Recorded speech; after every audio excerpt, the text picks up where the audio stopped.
Good morning, everybody. How's everyone doing today? So my name is Riley Lasordo. I am a double major from Bridgewater State University in Massachusetts. I am studying both political science and history. Today we are going to be looking into culture, identity, and perspectives during the Anglo-Irish conflict.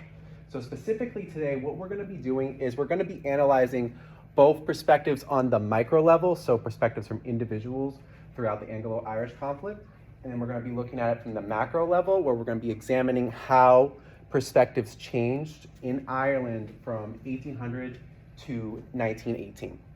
So first things first, we're going to go through and we're going to kind of set the framework here as to why this research is important. So thoughts and perspectives. Thoughts and perspectives allow us to kind of understand the mentalities of those who had lived through moments of strife and contention. They will also help us understand in knowing that with the Anglo-Irish conflict, we cannot understand this conflict without first understanding the perspective of an Irish Unionist or the perspective of an English Home Ruler. These perspectives help us understand all factors, including and most especially the nuances. This is something that I believe is seldomly researched. However, it is something that provides insight on one of the most important aspects of history. We're going to start by understanding the home rule and nationalist argument. So the big themes that occurred all throughout the home rule movement and the nationalist movement in Ireland was with tenancy rights, with Catholic emancipation, and then with home rule. So with tenancy rights, there was a lot of grievances with the renting system in Ireland, most specifically in terms of the landlord's ability to freely raise and evict tenants. Charles Stewart Parnell, who we will be looking into a little bit later, he has vocalized some objections to this. We're going to be looking into Catholic emancipation. So the majority of the Irish populace was Catholic. So other than the northern counties, most of Ireland was Catholic. However, for the longest time, until Gladstone passed the Church of Ireland Act, many Catholics had to pay tithes to the Protestant Church of Ireland. And then we're going to go into arguments surrounding home rule. Home rulers felt like they were not adequately represented in Parliament. However, because of this, they wanted to organize their own parliament and then expand from their own individual political autonomy as it surrounds the modes and orders of their nation. Unionism. All right, so unionism. So what unionists thought was, as it surrounds the idea of empire, unionists, so take, for example, Irish unionist Edward Carson, okay? He was born and raised in Ireland. However, he did not see himself as to being Irish. He saw himself as to being English. In the Home Rule debate, Edward Carson referred to the nature of Home Rule in the debate itself as to not being an Irish matter, however, as to being an imperial matter. Protestantism. So much of Irish Unionists were Protestant as well. However, not all of them. Some of them had their own reasons as well, but a common theme was a lot of them were Protestant. And then perspectives on Irish problems. Many Unionists had believed that a lot of the problems facing Ireland would have been better solved with the collaboration of both England and Ireland. And Edward Carson in particular argued that if Ireland were to be independent, they would have to spend more on areas such as defense, and that English-sponsored construction would be the cure to issues such as land reform.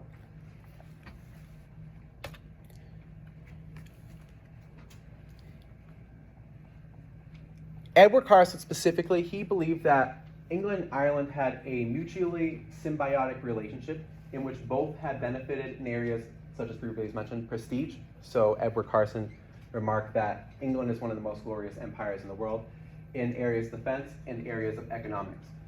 And on this, Edward Carson has stated that not only does unionist policy for Ireland involve considerations of national safety and national honor, but it does so also necessary for the economic welfare of both countries.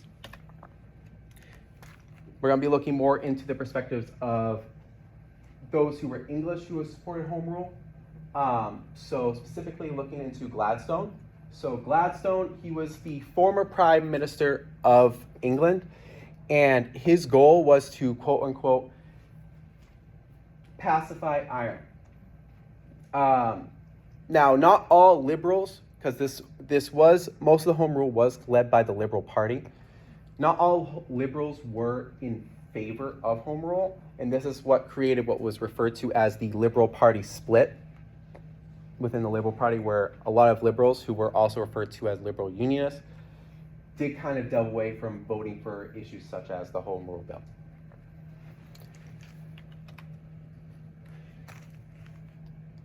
Kind of getting down onto the bigger level here, we're going to be looking into as to what I would like to refer the sociological outline of gross domestic shifts in public opinion in Ireland. So it starts in 1832. The data for this is very seldomly researched. In order to get this data, I had to order a ancillary publication of basically vote counts from the Royal College of Ireland, and kind of graph out candidates. We'll kind of look into that pretty soon, but this is something that really we must ask ourselves in reality: how prominent was Irish unionism or Irish nationalism throughout the Anglo-Irish conflict, and what can we tell based on these outcomes? So right here, I did put together a data set which does graph out nationalist-leaning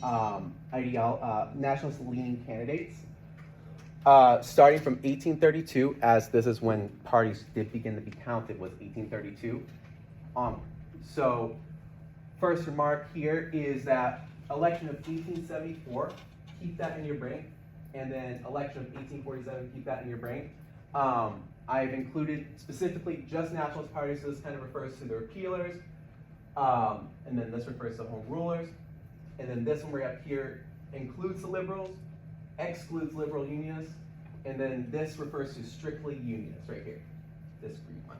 It looks a little bit weird on the thing, but what we can tell here is that with the repealer movement, this was led by a figure known as Daniel O'Connell, who put together the repealer movement and kind of led it, and he sought to repeal the Act of Union, which was the act that made Ireland a part of the Union of Great Britain and Ireland. And his own idea is that the best way to kind of tackle the grievances relating to land reform and Catholic emancipation would be if Ireland was its own independent government. O'Connell had argued that poverty in Ireland was due to what he had referred to as an absentee drain, where O'Connell had argued that Irish resources were being drained to supplement the growth of the English Empire.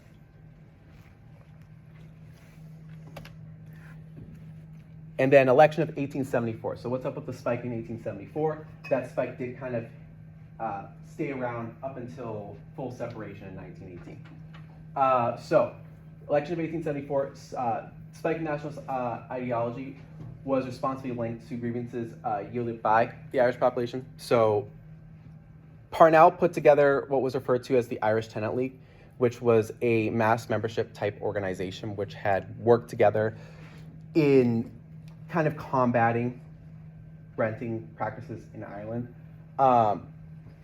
And in the No Rent Manifesto, which was a manifesto Parnell had published, he had wrote that he wanted to destroy landlordism and the system which was and is the cure of your race.